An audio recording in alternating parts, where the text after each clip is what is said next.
Speaking of the best husband, I want to tell you a story. A really good one on this subject. Making people conscious of Allah. You don't just invite people to have taqwa of Allah with your words.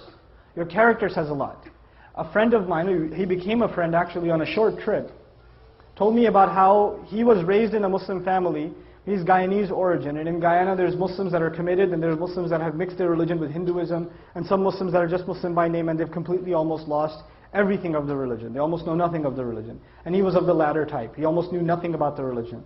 So as he was growing up in New York, he almost completely just wasn't even practically Muslim. He used to, get into fights with his mother. He went to jail a couple of times. He was in gangs, all kinds of stuff.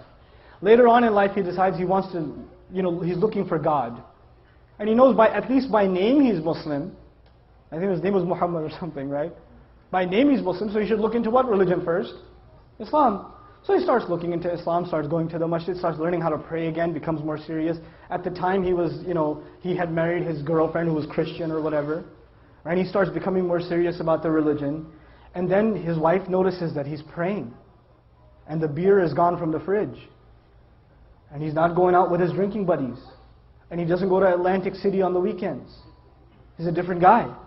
Something's changed, And he doesn't say anything to her.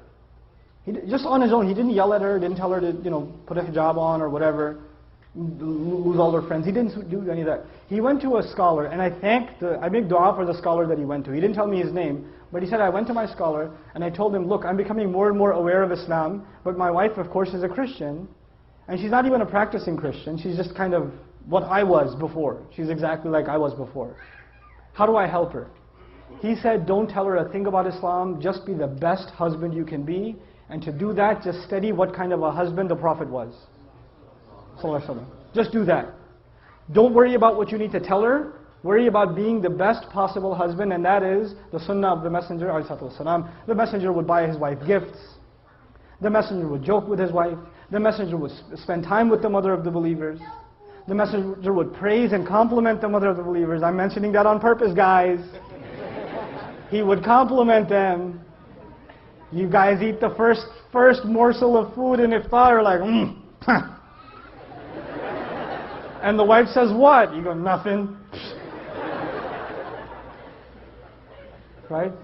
You drink, some of the desis here drink the first little sip of lassi. Look, I know the economy's bad, but are we really that short on sugar? Or, Very painful for you to say a compliment. I understand, especially for those of you that come from my original country, Pakistan. For you to give a compliment to your wife can cause an ulcer. So I understand, but it's a sunnah, guys. Good food. That's amazing. And our wives, the sisters are so used to hearing nasty things from us. Then when we say nice things, they get freaked out. Like if the husband just says, you look really nice today. She goes, what do you want? She gets worried, he's up to, we got to fix that. That's a problem. It can't be healthy. So he starts doing these things with his wife. And in the beginning, he used to argue with her sometimes about Islam and tell her how Christianity doesn't make sense. How can 3 be 1 and 1 be 3? All those kinds of arguments, you've heard them before, right? And none of those would work with his wife. None of them. He's like, no, I'm a Christian and that's it. Jesus is in my heart. Leave me alone. 3 years go by. He stops talking to her about Christianity and how dumb it is or whatever. Stops debating with her. He's just being what he can be as the best husband. And one day he's making maghrib and his wife joins him in salat. And he's in salat. It messes up his salat. Right? What's happening here? Right? Yeah. Can we give a break for after 5 minutes? Sure, we can give a break in 5 minutes, sure. For 10 minutes because they have to move the car. Sure.